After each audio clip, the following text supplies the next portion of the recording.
Welcome to The Explainer.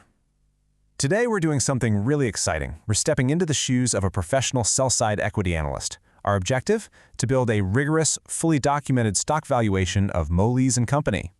Look, we aren't going to rely on market hearsay or gut feelings here. Instead, we're extracting our core assumptions exclusively from their actual financial filings, specifically paging through their Q4 2025 and Q1 2026 earnings releases.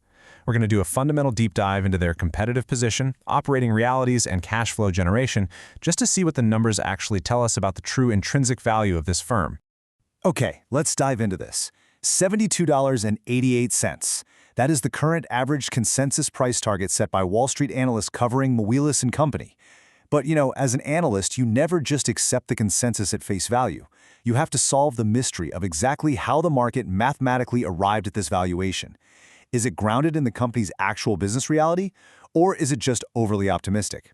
Right now, if we look at the current analyst ratings, 8 pros cover the stock. We've got 2 strong buys, 1 buy, and 5 holds, which nets out to a general consensus to buy.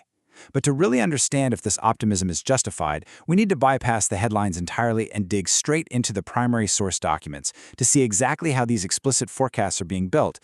Here's our roadmap for the explainer. We're going to hit 1. The analyst thesis, 2. Inside the business model, 3. Q1 2026 financial realities, 4. Unlocking free cash flow, 5. The DCF valuation framework, and finally, 6. The final verdict. Let's get to it. Section 1. The Analyst Thesis. Every great valuation model has to start with a core thesis, and for a growth-oriented investment bank like Moelis, that thesis is largely driven by top-line revenue expectations. Take a look at the explicit forecast period.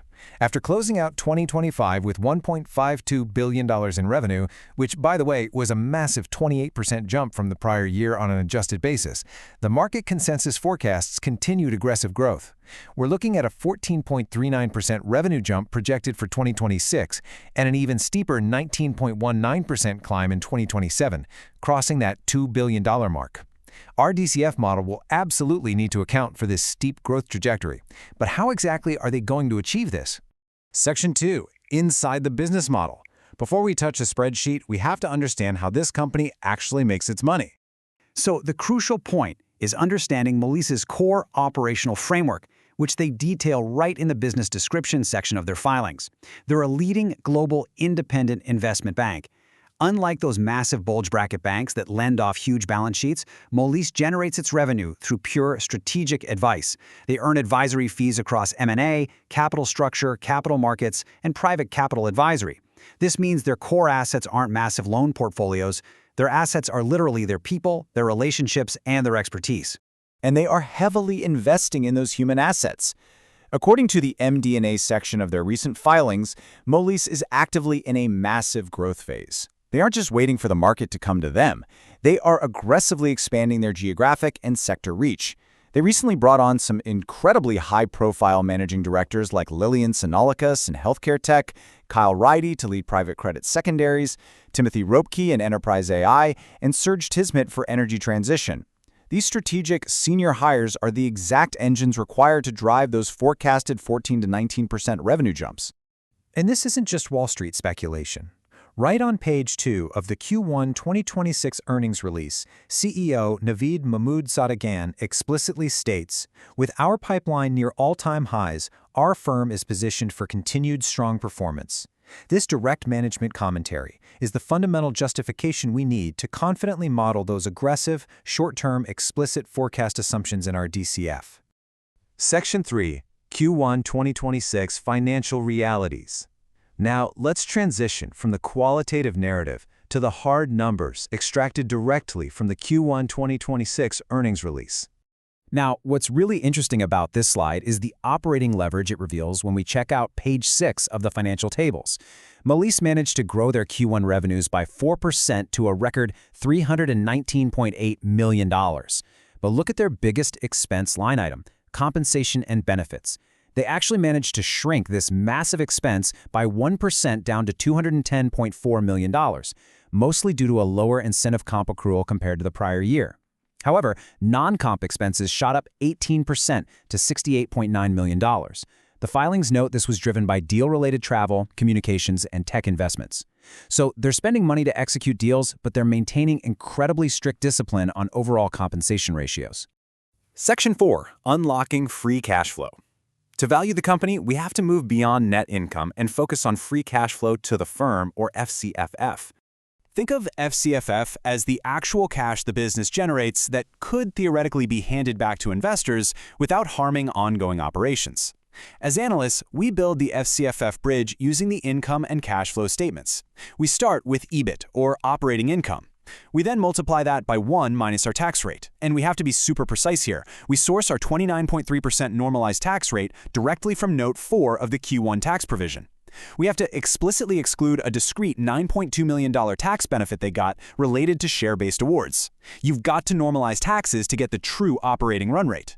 Next, we add back non-cash charges, like the $3.5 million in depreciation and amortization reported in Q1. Finally, we subtract CapEx and changes in working capital to arrive at our true unlevered free cash flow. Section 5. The DCF Valuation Framework. Now that we have our cash flows mapped out, we need to discount them back to today's value. This brings us to the core of the analyst's toolkit. To discount those cash flows, we use WACC, the weighted average cost of capital. Just think of WACC as the blended interest rate a company pays to finance all its assets. It blends the cost of equity, which is what shareholders demand in return for their risk, and the cost of debt, weighted by how the company's capital structure is officially set up. Let's see how this plays out when we look at Moelis' specific balance sheet as of March 31st, 2026. This is over on page 4, the condensed consolidated statements of financial condition. On one side, we have an incredibly healthy cash and short-term investments pile of $353.7 million. On the other side, $0 in outstanding debt. And this brilliantly illustrates a massive competitive advantage for Moelis. Their operations are entirely equity funded. Literally zero. And that changes our math entirely. Because the firm holds no debt, the cost of debt is zero, and the weight of debt is zero. Therefore, our WACC calculation will rely entirely on the cost of equity, which we calculate using the Capital Asset Pricing Model, or CAPM. But hey, here's the reality of being an analyst. You rarely have every single perfect data point in a quarterly press release. When specific full 10K working capital data or exact historical betas are missing from the immediate release, a rigorous analyst must explicitly declare their assumptions. For a model, we're plugging in sensible market defaults, a standard 5 to 6% equity risk premium, a beta derived from comparable independent advisory peers like Lazard and Evercore, and a conservative 2 to 3% terminal growth rate to proxy long-term GDP growth. Complete transparency in these assumptions is what separates a real valuation from a wild guess.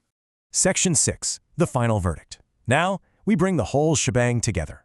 The qualitative hiring data, the strong Q1 revenue margins, the normalized tax rates, and our pure equity discount rate all feed directly into this final DCF model summary.